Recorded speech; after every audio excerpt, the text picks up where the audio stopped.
दोस्तों, मैं सूरज प्रजापति। आज मैं मौजूद हूँ तिरुपति नगर विरार वेस्ट में। और यहाँ पे मैं आ रहा हूँ, लगभग 2 से 3 किलोमीटर दूर की रोड जो है सब एक एक फीट गड्ढा और ऊपर नीचे रोड है। और यहाँ पे देखिए बहुत सारी डंपर चल रही हैं। मुझे जहाँ तक लग रहा है कि ये डंपर की वजह से रोड पूरा डैमेज हो रहा है। और यहाँ के नागरिकों को बहुत सारी तकलीफें हो रही है रोड पे जाने के लिए, क्योंकि इतना ज़्यादा धूल उड़ रहा है कि अगर गाड़ी आगे गई 4 व्हीलर, पीछे से आपको जाना मुश्किल हो जाएगा। और आप जाते तो आपको कुछ भी नहीं दिखाई देगा। और इतने बड़े बड़े गड्ढे हैं। अभी तो चलो ठीक है, अभी बारिश आ गई है। बारिश से आने के बाद जब बारिश जाएगी, इसमें कितना सारा पानी रहेगा, किसी को दिखेगा नहीं कि गड्ढा कितना डीप तक है, कितना ऊंचा है। आप देख सकते हैं कितने ऊपर नीचे कितनी सारी गड्ढे हैं। 2-2, 3-3 फीट है। पीछे गाड़ी जा रही है, आप लोग देख सकते हैं कैसा ऊपर नीचे होके जा रही है। यहाँ से स्कूल की बसें जाती है जिसमें 100-100, 200 बच्चे बैठे हैं।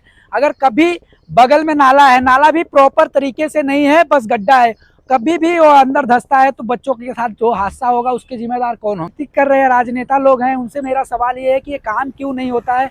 आपको प्रॉपर टैक्स जाता है, इसके लिए फंड भी पास होता है, लेकिन जमीनी स्तर पे कोई भी काम नहीं होता है। आप देख सकते हैं, थोड़ा बहुत रहता तो समझ में आता कि पेच वर्क करके खत्म कर दिया जाए ये काम को, लेकिन पूरा 2 से 3 किलोमीटर तक ऐसे ही पूरा रास्ता है। जस्ट इसका गेट है ये गोडाउन का। इसमें क्या होता है कि जो गिट्टी होती है, वो मटेरियल होता है, उसको मिक्स करके रोड के काम के लिए लेके जाते हैं, यहाँ से बिल्डिंग कंस्ट्रक्शन के लिए लेके जाते हैं। लेकिन ये जो बड़ी बड़ी गाड़ी है इन रोड पे चल रही है, इसकी क्षमता नहीं है कि इन गाड़ियों को झेल सके, क्योंकि ये नॉर्मल रोड है। यहाँ से बाइक कार के लिए ये रोड है, लेकिन यहाँ पे बड़ी बड़ी जो डंपर चलती है, ये पीछे मेरे जो कारखाना है, यहाँ से बड़ी बड़ी जो डंपर चलती है, उसके वजह से ये रोड डैमेज हो रहा है।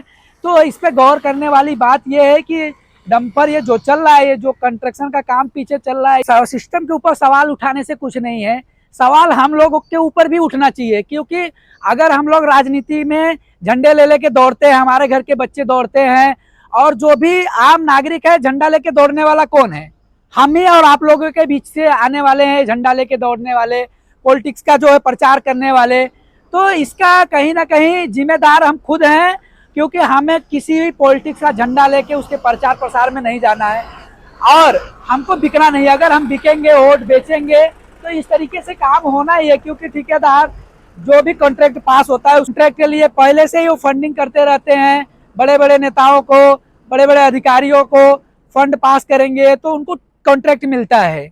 तो जो कॉन्ट्रैक्ट मिलेगा, वो जो पैसा लगाए रहेंगे, उसको कहीं ना कहीं वो वसूलने का कोशिश करते हैं, क्योंकि जाहिर सी बात है, अगर कोई इन्वेस्टमेंट किया है तो प्रॉफिट के लिए वो कुछ भी करेगा। जनता ईमानदारी से, निष्पक्ष रूप से सही आमदार को, सही राजनेता को चुनेंगे, तो इससे हमारे आने वाली पीढ़ियां सही होंगी और काम भी होगा। हम सवाल कर सकते हैं किसी भी पॉलिटिक्स से कि हमारा ये काम क्यों नहीं हुआ। ऐसे ही मालूम चलता है करोड़ों रुपए इलेक्शन के टाइम पे खर्चा होता है, वो आता कहाँ से? वो लोग अपने पास से लगाते हैं तो उसको वसूलेंगे ना।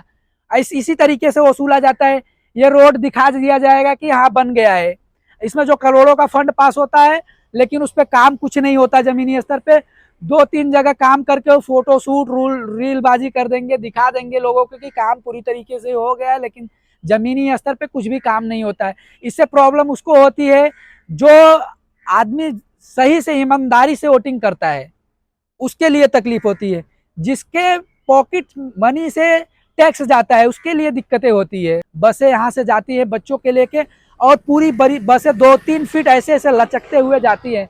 कभी बस पलटेगी, इसकी जिम्मेदार कौन होगा?